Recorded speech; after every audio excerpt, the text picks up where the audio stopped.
আগরতলা প্রজ্ঞা ভবনে বুধবার অনুষ্ঠিত হল ভূমি সম্পদ সমীক্ষা সংক্রান্ত এক গুরুত্বপূর্ণ রাজ্যস্তরীয় কর্মসূচি।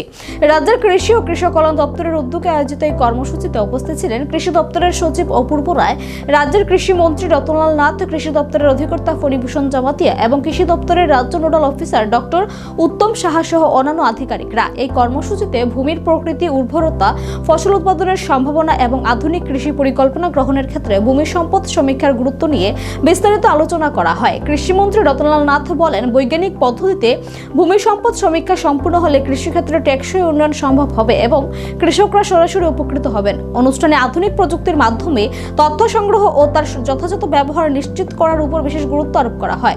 ভবিষ্যতে রাজ্যের কৃষি উন্নয়নে এই সমীক্ষা গুরুত্বপূর্ণ ভূমিকা পালন করবে বলে জানান বক্তারা। যে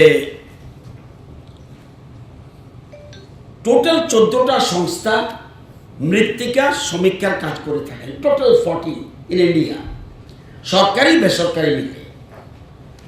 তো এনবিএসএস ছাড়াও কেন্দ্রীয় এবং রাজ্য স্তরে প্রায় 14টি সংস্থা আছে, কিন্তু আইসিএআর, এনবিএসএস অ্যান্ড এলইউপিএন মুখ্য ভূমিকা পালন করছে। আমরা কিন্তু কোনো প্রাইভেট সংস্থার কাছে যাইনি, কেন্দ্রীয় সরকার কর্তৃক স্বীকৃত যে সংস্থা ওদের উপর আমরা দায়িত্ব দিয়েছি। প্রথম দফায় আমরা গোমতী জেলা এবং দক্ষিণ জেলা আমরা সার্ভে করিয়েছি এবং দ্বিতীয় দফায় আমরা আজকে রিপোর্ট প্লেস করেছে উত্তর ত্রিপুরা, ধলাই এবং ঊনকোটি।